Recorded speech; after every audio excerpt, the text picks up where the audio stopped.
Greetings and welcome to Star Trek Discovery Pod, a sometimes funny trying to be smart podcast covering all things new, classic Trek. I've never slumped in my life. I'm your captain, Myrriah Gossett. With me on the view screen, we have Paul Sitachet trying to find a good pun, but there isn't one. I'm trapped in time.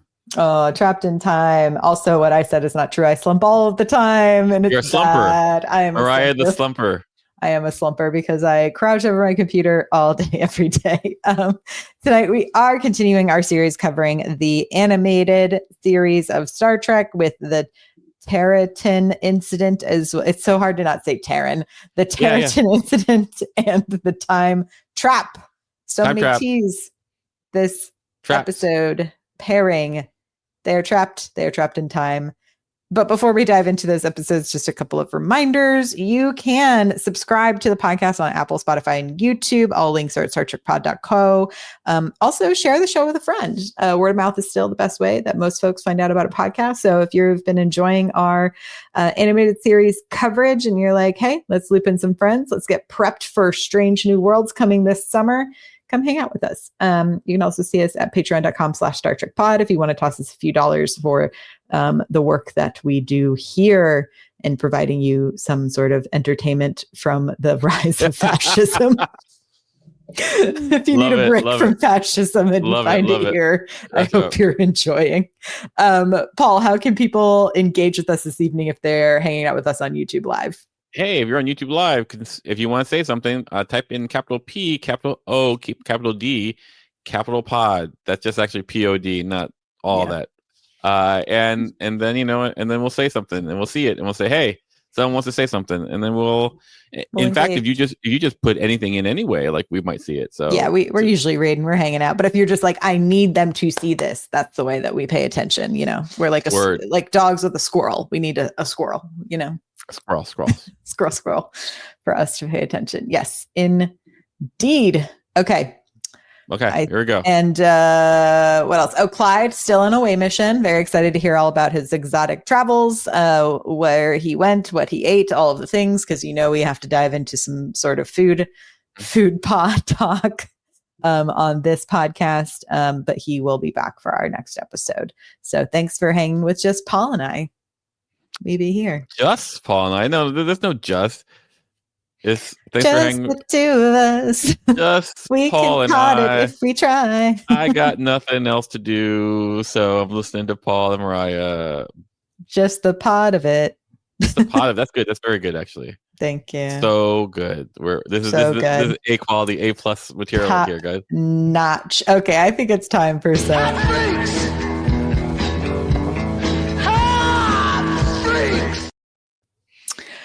Have you seen these episodes before, Paul? I have a vague recollection of the time trap, only because the council looks familiar. I don't remember the Terratin thing because I guess I don't remember that. Yeah, the Terratin is definitely one I didn't remember, but I think it's a fun use of animation. And that's kind of my hottest of hot freaks of that one. And then the time trap I also thought was a fun premise, also a good use. I thought both of these were good use of animation in that there's a lot of different kinds of characters and some special effects that I imagine would have been hard to accomplish. So what you're saying is like, these episodes were dull, but I appreciate that it was written very. They were fine. They were fine. Again, these were ones that I had a hard time not pulling up like a crossword puzzle to do while it was on. Do you know what I mean? I do. Like, for the sake of our pod and our listeners, I actually, watch them all like undistracted. I do too. You literally just said you crossed. I said it was a hard time not. I didn't pull it out. I grabbed the phone and I went, no. You make some strong points there. You can look. I haven't even attempted the Wordle yet today. I love it. But yeah, overall, so for those who have not watched, so the Terratin, not Terran, the Terratin Incident is essentially Kirk, as usual, abandons the actual science that they're supposed to be doing because they get some kind of a call, an unusual call. Call for help. A call for help, if you will. They get there, and then what's fun is to me is them trying to figure out if the ship is getting bigger or if they are getting smaller. Yes, that's right. I thought that was such a funny way to think of it at first. Like the ship seems to be expanding. Yeah. And eventually they realize, no, they are shrinking, and they're shrinking at a pace that will eventually lead it to where they cannot use any of the controls of this ship. All of this was really just a ploy of a group of people who were, at one point, it's seemingly like settlers on this planet, and then the planet caused them to become small, and then it just became a genetic trait of the people. So now they are teeny, and when I say small, I mean like teeny tiny, like the size of like a pinky. Yeah. And they needed help getting off of the planet, which that's the core of the plot. It's pretty simple, but the problem solving and the like Honey, I Shrunk the Kids of it all was very fun to watch. I think very is a strong word, and fun is also a strong word. Yeah. I do wish, because this is a kids show, it would have been more fun if there were more hijinks of it all, you know? Sure. Like, yeah. I suppose, like, you know, in this way, I wonder if I was to watch it with my nephew, if he'd go like, "Oh, that's so funny. They're so small." Yeah, because really the only like major incident is when Nurse Chapel falls into the goldfish tank. Yeah, and nearly drowns. I love that. It's like so sad. I was like, "Girl, you can't swim." Yeah, no, no, I think that's. Yeah, no, I found this episode hard because like nothing was, like, everything just seems so dumb as to how they were going to solve these problems. To me, like, as an adult, like, I couldn't put myself in kid brain, whereas I imagine a kid might go like, "Oh, this is, you know, like, oh, this is so smart. I'm gonna make this a Rector set and blah, whatever, you know." I don't know. It's like it is a very kid-friendly premise for an episode, right? Of like, oh my gosh, I've been shrunk and now I have to figure out how to use all these like giant things. And like, how do you accomplish that? And it, like, I guess the most interesting kind of fun was like when they had to transport Kirk, and, you know, you have Scotty being like, "Heave ho, fellas," you know, like, pull on the controls.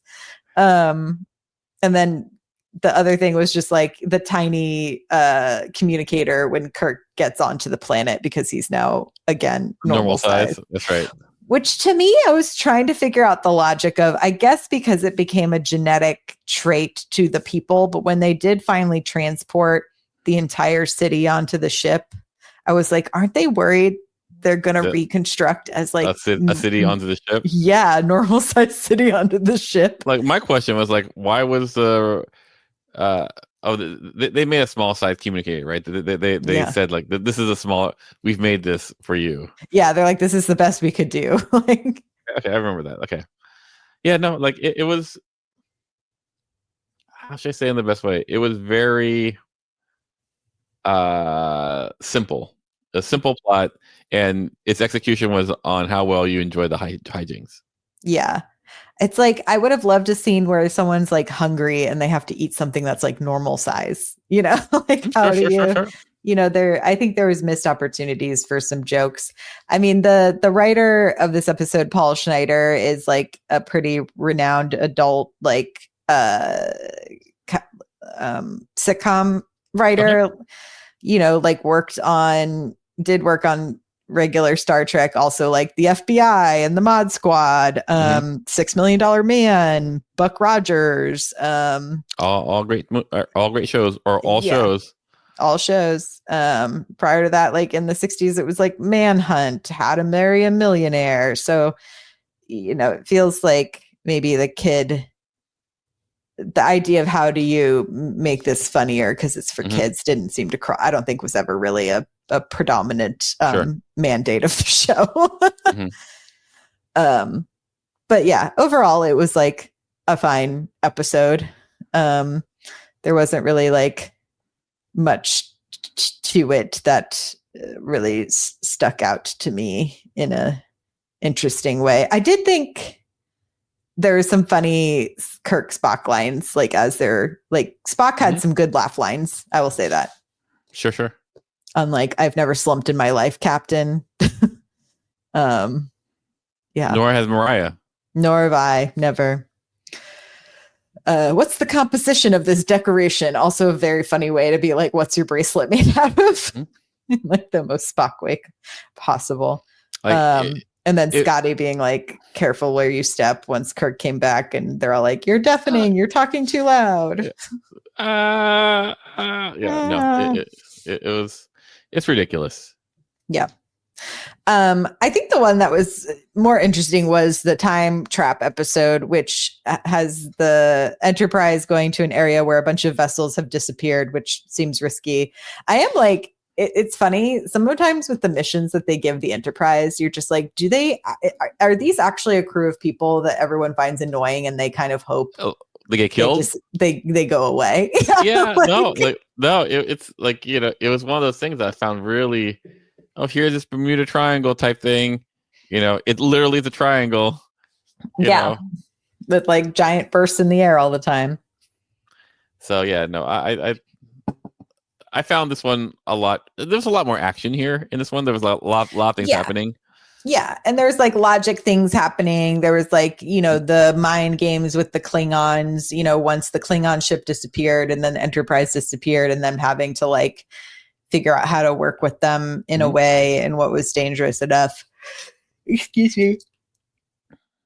Or too dangerous. And I thought the council was really cool. Like the person that I most was drawn to and was most annoyed with was the Orion woman.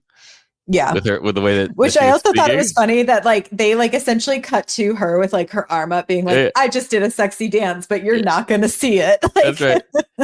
and the way she's just talking this whole time, like, I know, like, we've gotten so used to like the Tendi version of an Orion. Is it like a SNL? It's like breathy. It's very like the Californian. Exactly. That's what that feels. It also going like, are they doing this on purpose? Is Michelle doing it?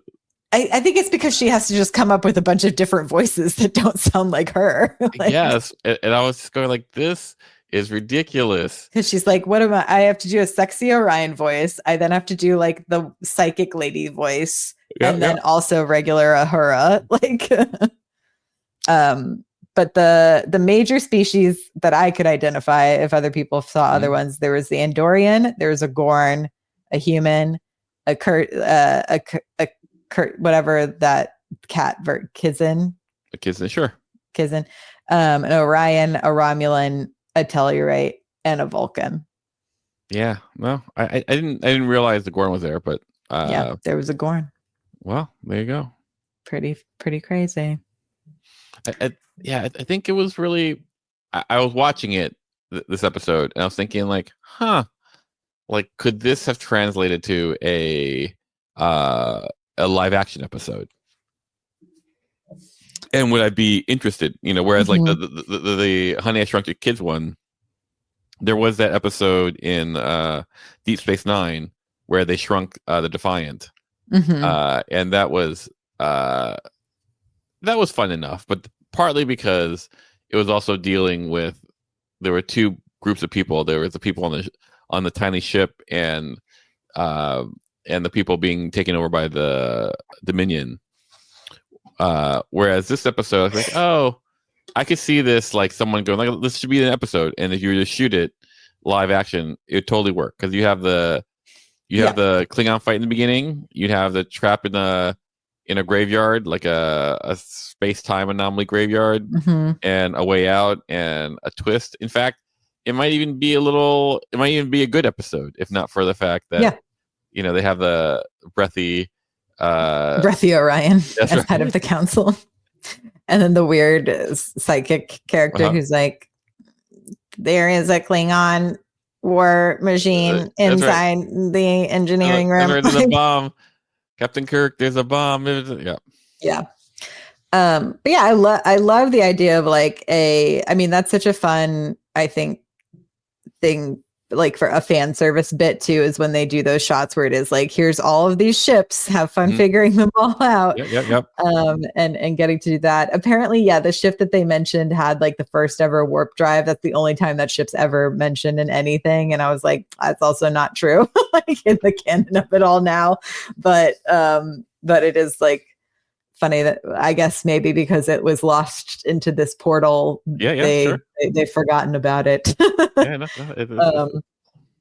In some way. But yeah, the council was cool, and I agree. It would have been like fun to see it in live action, but I do think because it's animated, it's like easier to do all of these different types of characters. 100%. Although I thought it was so funny that the main dude essentially looked like he was in a weird Superman costume. Yeah, that was weird. Like I was going, what's happening here?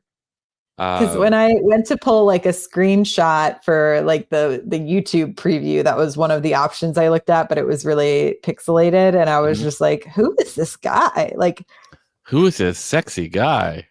Are we getting a crossover with Superman? Like, that's so crazy. So sexy, super sexy, super sexy. He had really defined cheekbones. Yeah, the other thing for me that was weird, I was like, oh, did all these ships really just get stuck because their dilithium crystals weren't working? And then I also thought, don't Klingon ships not use a dilithium drive, or am I thinking of Romulans? Romulans, Romulans use like a forced quantum singularity, but apparently they would still need to use dilithium for some reason because like they were affected by the burn. Mm-hmm. Yeah, because that was my other question of like, if all of these ships have landed here and it's seemingly the reason they can't get back is because they don't have enough power as singular ships, and then eventually they all run out of their little batteries. I'm like, but do all of you use dilithium to like power everything? I mean, that's kind of like what, like there's a difference between dilithium is used to, this is where we go into heavy geek, according to the NC whatever into the Star Trek Enterprise D manual, the reason you use dilithium is because dilithium can hold both antimatter and matter to create a positive in an interaction, so the power can come out of that. So without that container, you'd have some kind of explosion. So this controls the collision between matter and antimatter. Okay. To allow so then how do the Romulan warp drives work? The Romulan warp drives apparently have a forced quantum singularity, which is like a mini black hole, and from there it irradiates or something. I don't know, but maybe we can have Dr. Aaron come on and explain it to us sometime. But then because the Romulans were also affected by the burn, you'd have to assume that dilithium is used for some other purpose in regulating or something in despite the fact that like the warp drive is only the power source, the warp coils create the power the cell, if you will. Yeah, exactly. So here's the thing that I don't understand: if all those ships lost power, how does everyone breathe for hundreds of years? Right. That's the other question. Because they weren't like Scotty wasn't like, oh, and then we can't like warp anymore. It's like, then we lose power. That's right. And then I don't know, like the ISS runs out of power. People are dying. Yeah, it's not good. Doesn't work. Good. And so I go like, there's something, because they're really kind of chill here. I mean, yes, they're living longer, but like, where you're getting your food? Yeah, replicators don't exist yet. Like a lot of things like don't entirely make sense. Yeah, in the way that it's explained to me. I'm sure. Right. Like, have they explored? Are there like actual worlds? Are they just hanging out in this ship graveyard all the time? What's the situation here? Have they the Martian style figured out how to farm on all is there like a seed ship? Maybe they just science the shit out of it. Maybe. I mean, that's a lot of different species to be able to hopefully figure it out. Or they're just like, or do you think there's like a weird they're like violence not condoned, but it's because once a year they have a big tournament where people are selected to be the food for the rest of them. Like, you are on something. I love it. I love it. I love it. This is not the first time that there's been a subspace graveyard, right? Like, I think there was an episode of Voyager that was doing this. Like, you're the big Voyager fan, right? Yeah, I was. I had it up. Hang on. It's The Void. Yes.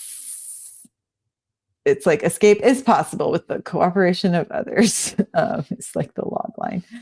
But yeah, they get sucked into the absent of any matter, and there's a bunch of other starships were there. But essentially, like, the shields and transporters and like all of this stuff is set upon by another. Anyway, I'd have to rewatch it. It's been a minute since I watched The Void. It's from season 7.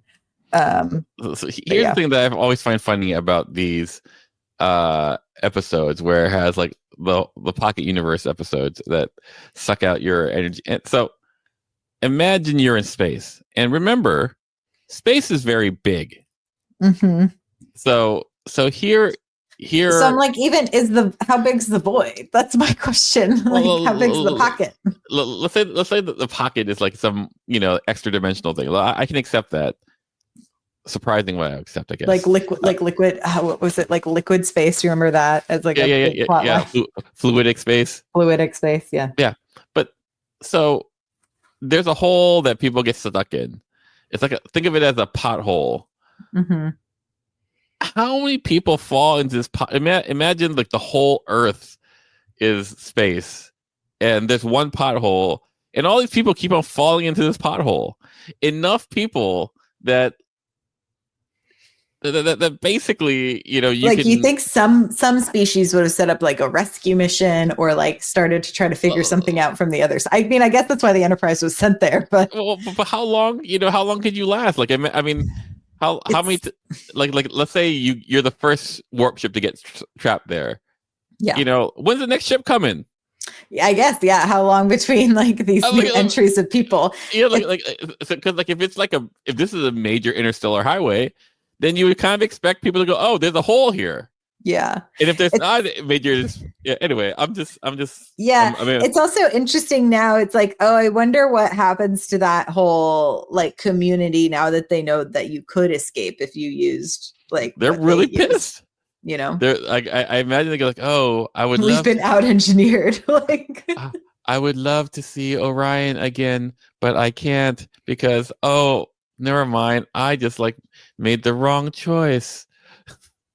Yeah, I'm just like, I don't know, if I was like that council of people, I'd be like, don't you owe your population the opportunity to be like, do I want to join this crew leaving or not? Well, yeah, everyone they explained in the episode though, they go, everyone has to like get their own will broken.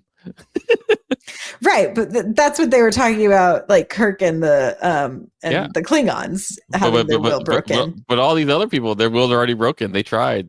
I guess they're just like, yeah, they ain't going nowhere. They're going to explode. I mean, maybe they think they just explode inside of there. They don't know what happens on the other side. Fair. And, they're going to live forever-ish in this. That sounds terrible. In this Orion ship where she dances forever, I guess. Like it seems a little dark, and and a lady reads your mind. It feels very like Foucault's panopticon of this like group of people who can read each other's minds. It's not best. It's not my favorite. It's not the way I would choose. Yeah, it's giving very Paradise. Did you watch Paradise? I did not. I was told it was pretty good. It's good. I enjoyed it. Yeah. Very, very that vibe.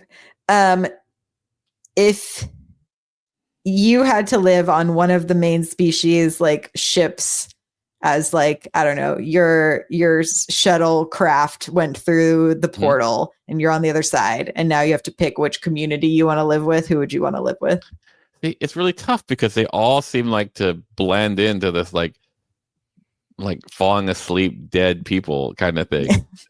But assuming they kept their distinct personalities, like I think that I would probably do best with Vulcans, though after watching Lower Decks, I'm much more open to Orions. Yeah, I was like, I think Vulcans or Orions would be fun. I also think it'd be fun to hang out with the Curzon, like the cat people, just because I'm like, I like cats. Because like Avatar, so you can hook up with a cat? No, so that I can just go pet a cat. Like, because sometimes you just got to pet a cat and it makes your life feel better when you like get to pet a cat. How often do you like being petted, right? Because like it seems like these are sentient cat people. Like, excuse me, are you touching me? I mean, they seem to enjoy it from what we saw from Ta'ana. Fair. When it's the right person. There you go. There you go. Yeah. You know, like literally, I was this old, like right now, when I realized that Ta'ana and whatever her name is on the animated series Enterprise are the same species. Yeah. Like I literally just it just connected right now. Holy crap! My world. Explosions. My brain got sucked into this. Yeah, I'm also like, who could figure out a way to have the better food? That is the ultimate question. Yeah, I don't know. It's definitely not the Gorn. Definitely not the Gorn. Yeah, like I bet the the Romulans are low key good cooks. No, actually, I take it back. There are humans, but yeah, I take it back because there is an episode in Next Gen where they're having gray soup and like I think Picard shits on their soup or something like that.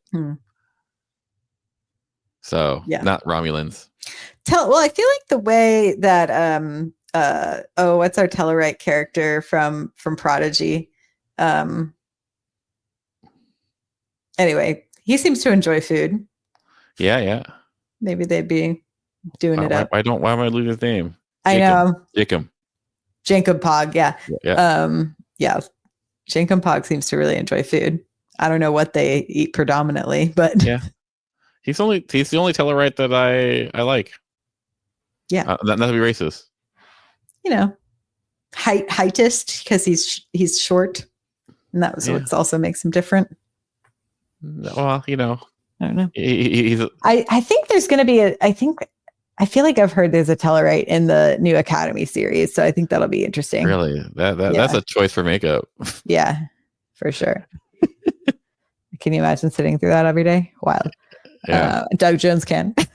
Doug Jones can, yeah. Have you seen, there's this TikTok, I think Doug Jones put it on his account, where it's like when you're out on a hike in Los Angeles and it's like a guy running up to him being like, oh my God, you're that guy from that show. And he's like, yeah. And then it's the guy keep trying to guess something. And then Doug Jones being like, oh, I'm not in that, but I'm in Star Trek Discovery. And he's like, no, not that one. And then he says something else. He's like, from Hocus Pocus. And he's like, no, man, I'm the one guessing. And anyway, it's a really silly, stupid sketch.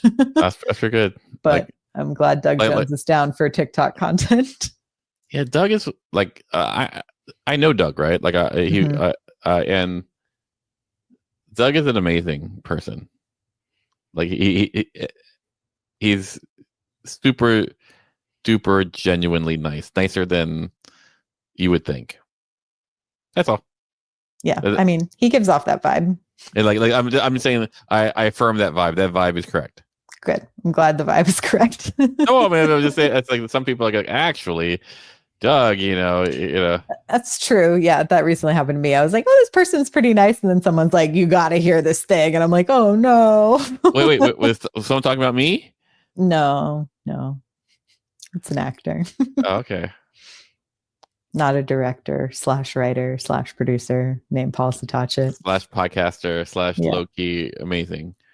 / food aficionado. / food. Like I went to Uchi today, Uchi West LA. Oh, I didn't realize they opened one there. They did. It was okay. Can I tell you something? I've still never eaten at Uchi, even though I've lived in Austin for 13 years. Well, yeah. That's it's expensive. Yeah, their happy hour is supposed to be like the thing to do. And I did do the happy hour, and I think we shifted into sushi Welcome talk. to Sushi Talk. Yeah, That's right. And $10 cocktails. Yeah, That's the omakase is like omakase for two for $120. that's pretty good. It's pretty. It's okay. Like it's not all sushi. It's yeah, but I describe it as Texas Nobu.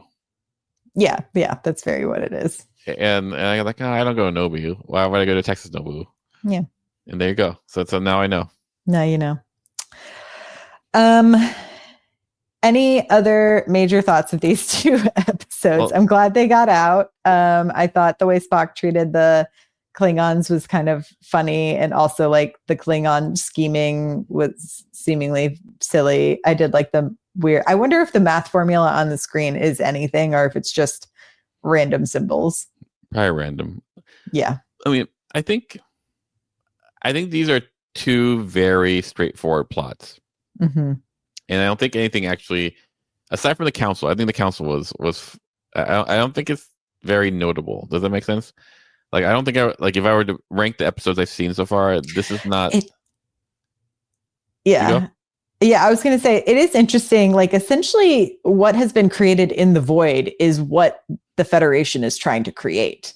And so the idea that, like, if you strip away everyone, oh man, is this the lesson? Have we found the one episode with a moral lesson? Okay, everyone, let's know we solved it. Myrriah solved it.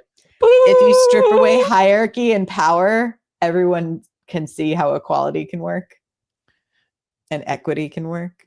And I'm not gonna lie, like that Subspace Society seems boring as shit. No violence. Like the cost of violence is a century imprisonment. There's also that. You fight each other, you have to be in prison forever. Womp womp womp. So so I don't know. It's. I guess what's interesting also is like they don't treat time really like. It's very liberal how they choose. Like it's a century. It goes, okay, how do you measure a century? Well, time doesn't move as right. Like, do you have a clock somehow to measure time from the other side? Yeah.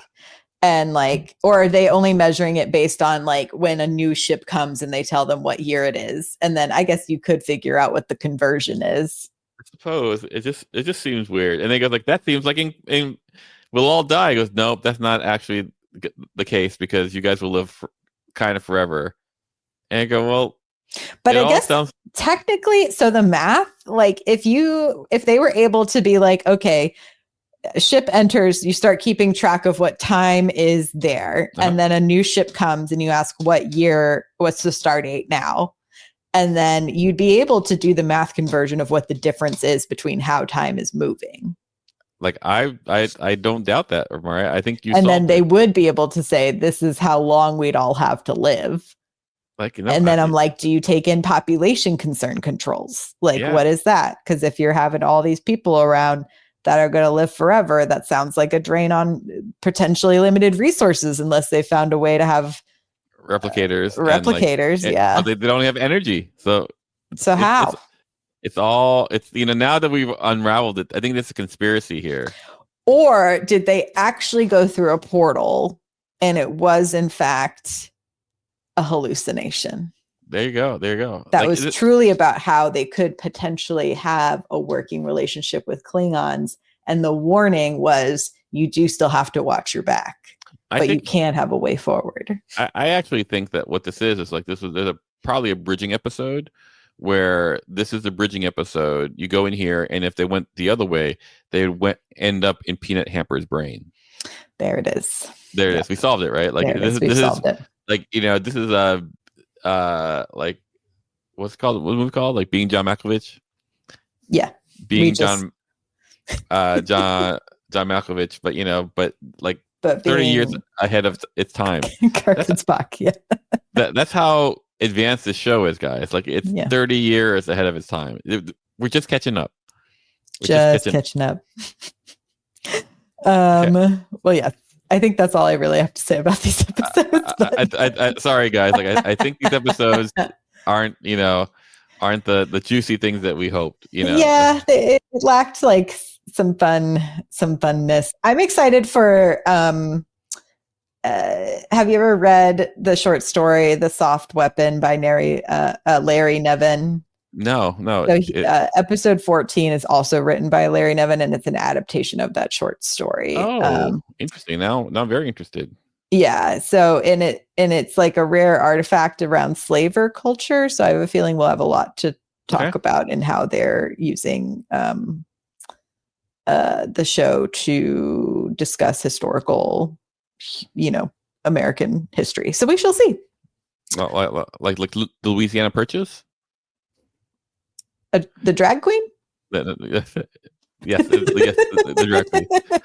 Thank you for hanging out with us, everyone. Thank you for hanging out. Yes, next week we'll be talking about episodes 13 and 14. Thank you again, as Paul said, Kieran says the quality gets better with the next 2 episodes. I agree. I was like, we have a Margaret Armin episode and a Larry Nevin. I think we're going to be in better hands. Roger that. Actually, I thought King was talking about our podcast. We did better. Yeah. No, next 2 episodes will be better once Clyde's back. Everyone's just waiting for Clyde to come back. Who knew that he was the key? He was the touchstone. He's the anchor. Yep. We missed you, Clyde. We will see you next time. All right, y'all. Okay. Until next time, thank you so much for listening. Thank you so much for watching, and live long and prosper. Bye-bye. Bye-bye.